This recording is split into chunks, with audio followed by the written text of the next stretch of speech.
Live 24/7. This is AGT Live 24/7. প্রতি বছরের মতো চলতি বছরও আমবাসা মহকুমাধীন মাধ্যমিক এবং দ্বাদশ পরীক্ষায় কৃতীদের সংবর্ধনা দিলেন আমবাসার বনেদি ক্লাব পল্লী মঙ্গল যুবক সংঘ। 7 মে চান্দাইপাড়া দ্বাদশ বিদ্যালয়ের সিআরসি সেন্টারের ক্লাবের সদস্য সুদীপ সাহার সভাপতিত্বে অনুষ্ঠিত কৃতী সংবর্ধনায় 55 জন ছাত্রছাত্রীকে মেমেন্টো এবং সার্টিফিকেট তুলে দিলেন পল্লী মঙ্গল যুবক সংঘের কার্যকর্তারা। অনুষ্ঠানে উপস্থিত ছিলেন আমবাসা পৌর পরিষদের চেয়ারপারসন প্রতিমা মালাকার, কাউন্সিলর শঙ্কর চক্রবর্তী, আমবাসা বিদ্যালয় পরিদর্শক বিষ্ণু দত্ত, আয়োজক ক্লাবের সম্পাদক রঞ্জিত দেব, বিধুভূষণ শর্মা, দিব্যেন্দু সাহা প্রমুখ। কৃতী সংবর্ধনায় উপস্থিত ছিলেন পা দিয়ে লিখে মাধ্যমিক পাশ করা ছাত্র Romeo Rangkhalu. Bureau report, AGT Live 24/7।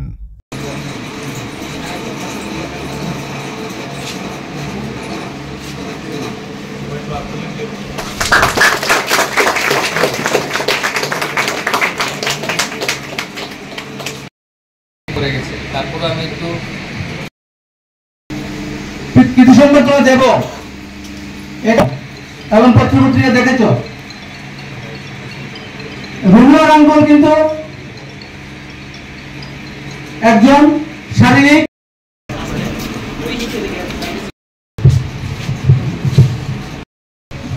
সবাই একটু বড় তালি দিয়ে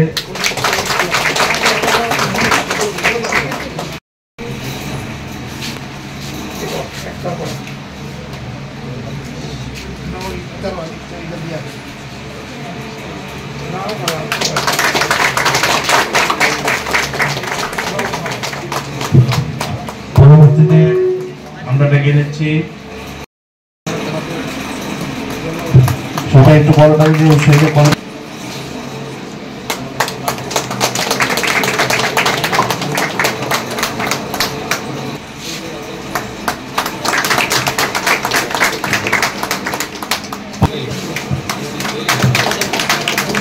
তারপর সানিয়া পাল, আমরা আইকে হ্যাঁ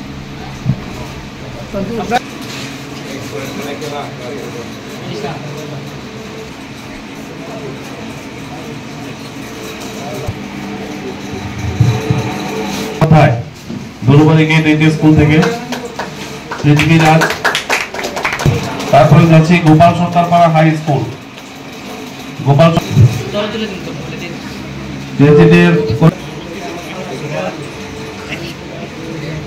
এবারে চান্দেপাড়া ক্লাস 12 স্কুল থেকে মাধ্যমিকে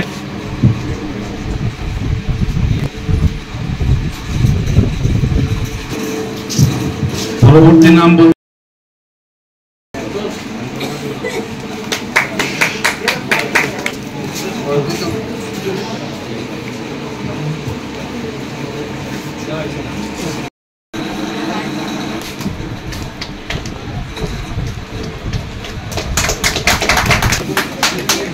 পরবর্তী নাম ডেকে নিচ্ছি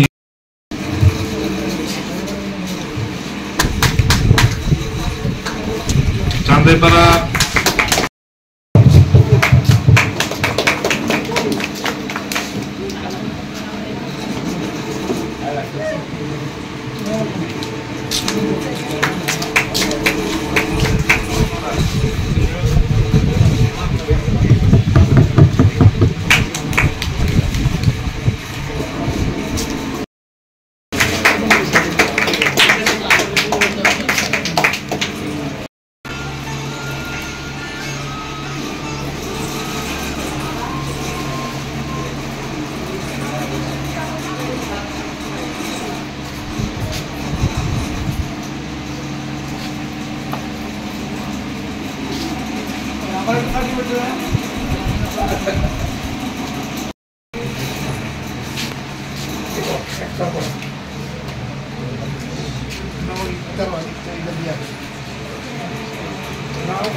পরবর্তীতে আমরা ডেকে নিচ্ছি সবাই একটু বড় তালি দিয়ে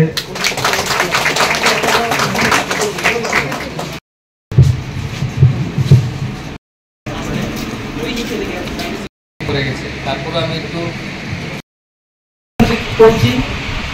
সেই সকল কৃতি শিক্ষার্থীবৃন্দ এবং তাদের অভিভাবকবৃন্দ, সাংবাদিক ভাই বোনেরা এবং আমাদের এবছরও মাধ্যমিক এবং উচ্চ মাধ্যমিকে কৃতি শিক্ষার্থীদের সম্বর্ধনা দিতে চলছি। আমরা আমাদের সামান্য আর্থিক সংকটতার মধ্যেও আমরা প্রতি বছর এই অনুষ্ঠান করে থাকি। আমাদের মধ্যে আমাদের বিদ্যালয় পরিদর্শক তারা এসে গেছেন, স্যারকে অনুরোধ করবো মঞ্চ বছরের না এবারও কৃতি শিক্ষার্থীদের সম্বর্ধনা সার্টিফিকেট দেওয়ার মাধ্যমে সীমাবদ্ধ না।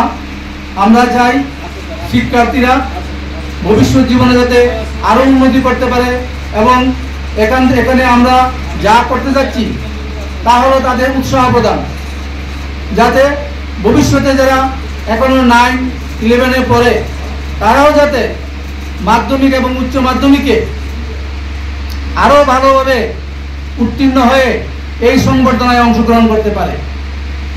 তা আমরা দেখছি দীর্ঘদিন যাবৎ আমরা যে অনুষ্ঠানটি করছি এই অনুষ্ঠানের প্রতি শিক্ষার্থীদের অনেক আগ্রহ আছে। তারা জিজ্ঞেস করে, স্যার আমাদের সম্বর্ধনা এবার দেবেন তো? মানে তারা আগে থেকে প্রিপারেশন নিয়ে থাকে যে যাতে কোনোভাবে 60% এবং তার উপরে নাম্বার করতে পারে। সমাজের জন্য, এই দেশের জন্য, এই রাষ্ট্রের জন্য যাতে তোমরা একটা নিজেদেরকে সেইভাবে, সেই মানুষ হিসেবে মানবিকতার কল্যাণে তোমরা কাজে আসতে পারো, সেভাবে নিজেদেরকে গড়ে তুলতে পারো, সেই রাস্তায় ট্রেকে কিন্তু তোমরা প্রথম ধাপ পেরিয়েছো। তাই আমি এটুকুই বলবো, আজকে সারা পৃথিবী জুড়ে যে অবস্থা চলছে, তোমরা যারা এখন নতুন প্রজন্ম, তোমাদের অনেক দায়িত্ব নিতে হবে।